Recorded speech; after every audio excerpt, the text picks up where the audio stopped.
O dinheiro fica lá. Você precisa estar onde o dinheiro está. Na pior hipótese, ao lado de onde o dinheiro está. Por que Goiânia bombou? A região metropolitana de Goiânia. Porque Goiânia é a sala de estado agro. Por que Itapema, Balneário Camboriú, Itajaí, Praia Brava bombou? Porque ela é a praia do agro. O Nordeste não é a praia do luxo. Tirando algumas regiões, como Trancoso, como São Miguel do Gostoso, como Milagres. Mas, normalmente, a grande maior parte dos destinos é turismo CVC. Concorda ou não? Concorda ou não? Ninguém está falando comigo. Sim, concordo, 100%. Pois é. Aconteceu, Cristiano, uma coisa desse fluxo, aconteceu muito há alguns anos atrás, em João Pessoa, né? Que depois do advento da fábrica da Fiat lá em Goiânia, o pessoal preferiu, ao invés de morar em Recife, foi para João Pessoa. O mercado imobiliário de João Pessoa deu uma estourada enorme depois do advento da fábrica da Fiat lá em Goiânia. Que fantástico, cara. Que exemplo fantástico, Marco. Já que você falou sobre isso, antes de liberar vocês para o almoço, Porque o já, pessoal, já inclusive, tá. preferiu João Pessoa, porque a qualidade de vida de João Pessoa é outra, né? Em relação a Recife, né? Pelo menos foi esse o contexto que foi observado, né? Das pessoas que foram para lá. Olha que interessante, viu? Quem tinha dinheiro foi para João Pessoa. Quem não tinha foi para Recife. O operário Pois é. chão de, o operário chão de fábrica, ele ficou mais próximo. O executivo, João Pessoa. Presta Perfeito. atenção. Deixa eu falar para vocês. Goiânia, que é entre Recife e João Pessoa. Isso. Tinha nada. Era tipo Barra de São Miguel de Alagoas, aqui de Maceió, que é onde tem segunda residência de alto padrão, mas se você ver a população é pobre, pobre de Jó. Mais de 67% da população é um salário mínimo. Aí o cara, puta, de uma hora para outra, fábrica da Fiat, maior indústria de vidro temperado da América Latina e a maior conglomerado de indústria farmacêutica da América Latina. Parte dela saiu de Anápolis. Beleza. Quem é minha demanda? Um monte de gente gastando energia para fazer os estudos nos funcionários que vinham. Gente, qual é a minha demanda? Você acha que a demanda de deslocamento de trabalho, ela é a demanda um de comprador? Ela é quem compra? Ela é quem usa. A demanda que vai para lá naquele primeiro momento, ela vai morar de aluguel até ela se estabelecer. A demanda que vai para lá a trabalho, a maior massa, é da micro-região.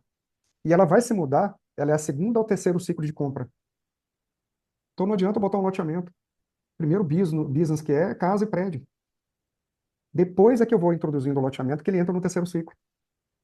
Sem falar que a minha área de influência ele vai para outras regiões. Tipo, eu não vou nem olhar lá, caramba. Eu vou olhar nessas outras regiões. Pode falar, Deraldo. Como é que essa questão do transbordo que você fala depende também, né, da quantidade de pessoas naquela região. Por exemplo, Recife é uma cidade super populosa, né? E esse transbordo também, como é que você analisa essa questão toda? Porque, por exemplo, eu que estou no Mato Grosso, estou em Sinop, eu estou nesse circuito de Lucas de Rio Verde, etc., fazendo uma analogia com o que vocês estão falando. Como é que você vê o momento, num cálculo aí de que essas cidades vão ser ocupadas? Porque Recife é insuportável morar no lugar daquele, né, praticamente, né? E aí você tem essas situações que terminam sendo muito confortáveis, principalmente a questão de segurança, o item de segurança também, né? Afeta até um conjunto de coisas que você falou, né? Mas em cidades que têm menos, uma população não tão demograficamente não é super ocupada, como é que você vê essa situação? Opa, Qual seria o critério que você pegaria? que fantástico, que pergunta fantástica. Tudo isso vai ter uma influência muito grande em cima do que? Da mobilidade urbana. Se eu tiver mobilidade para ir e para vir, a minha área de influência ela pode aumentar. Ou seja, eu desloco o cara de um município a 30 km. Se eu não tiver mobilidade urbana, acabou. O cara ele vai ficar setorizado, ele vai ficar por zonas. Então, por exemplo, Recife. O cara bota uma comunidade planejada na porta de Recife. Porra, 45 minutos para o cara entrar. Imagina levar o filho e buscar o filho do colégio. Puta, cara, não dá. Eu tenho que levar tudo para lá. Tá, mas deixa eu mostrar um negócio aqui. Eu, não, eu já estou adiantando o slide lá na frente. Eu posso mostrar isso rapidinho antes de liberar vocês para o jantar? É 30 minutos de jantar, tá? Posso? É que agora eu me empolguei. Posso? Produção, posso? Não, agora eu viciei. Produção, eu posso? Coral. Sim, Deixa eu mostrar aqui. Calma aí, caramba. Opa.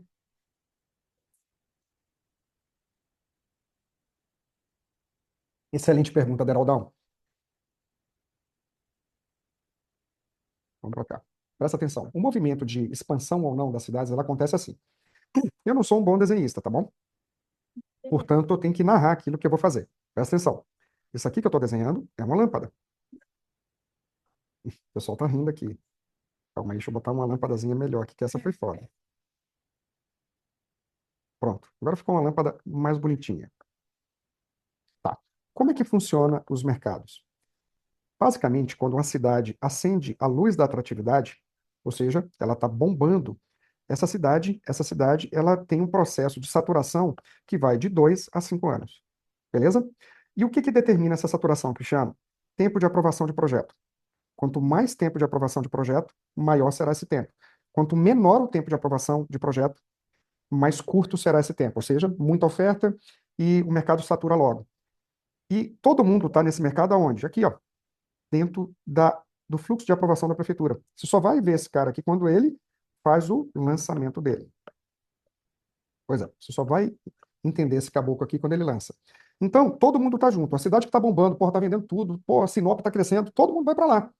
Então, ela começa a ficar perigosa e ela começa a entrar em ciclos, ciclos internos, que vai ser o ciclo do mercado local, ou seja, aquele ciclo que vai saturar, que não vai saturar, enfim. E quando a cidade acontece isso, ela entra nesse movimento aqui. É um movimento do que a gente chama movimento centrípeto. Ela faz esse movimento aqui, ó, de fora para dentro. Ora, o que é isso, Cristiano?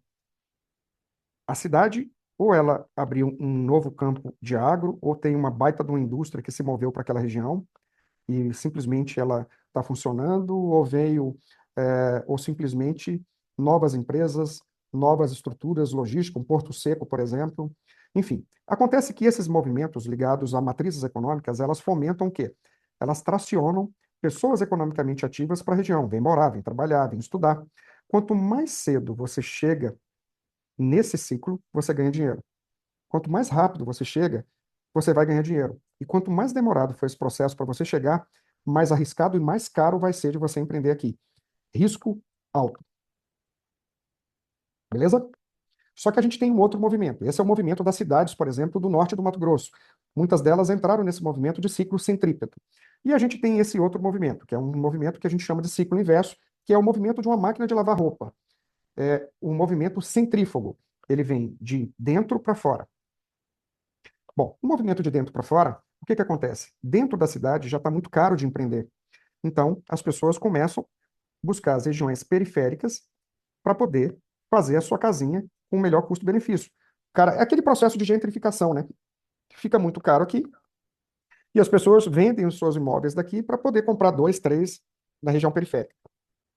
Pois é, pau está cantando aqui, começa o processo de verticalização, ou seja, a cidade começa a se espraiar muito e a gente começa também um processo de verticalização.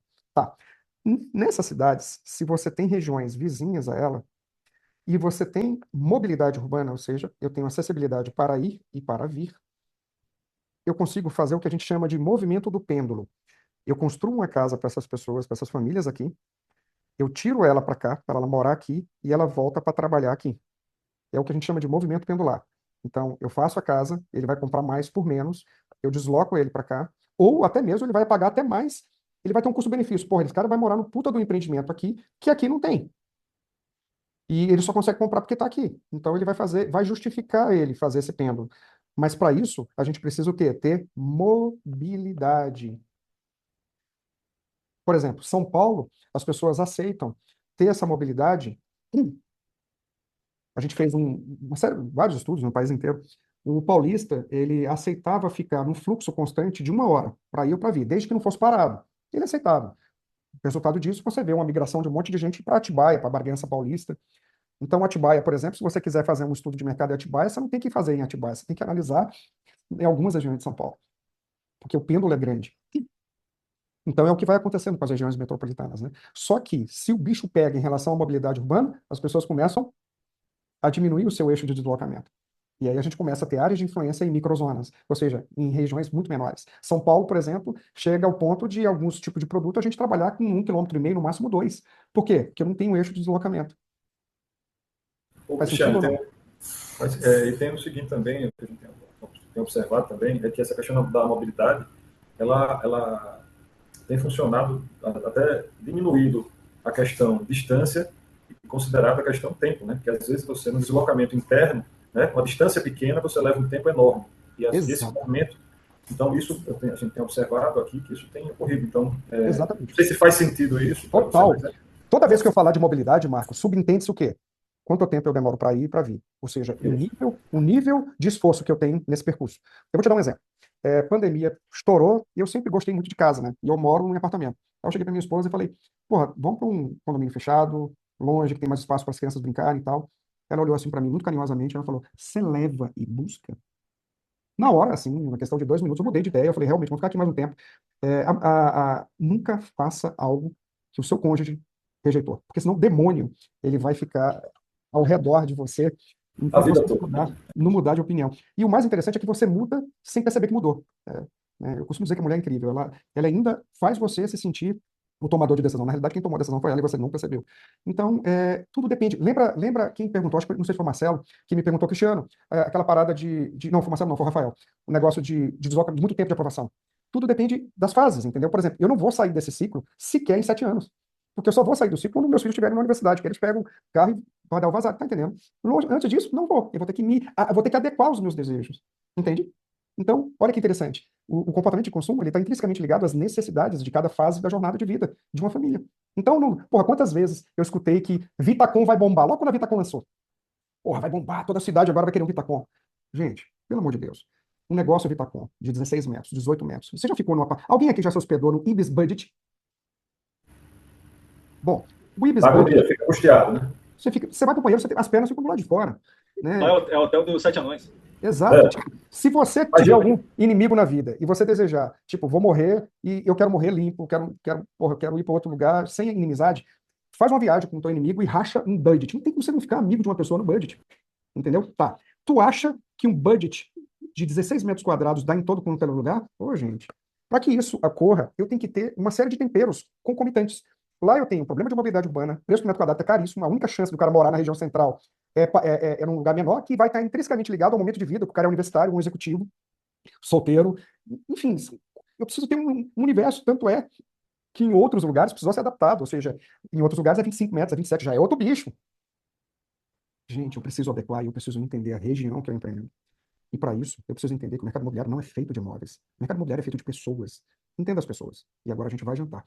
9h08 a gente volta. Bem, amigos da Rede Globo!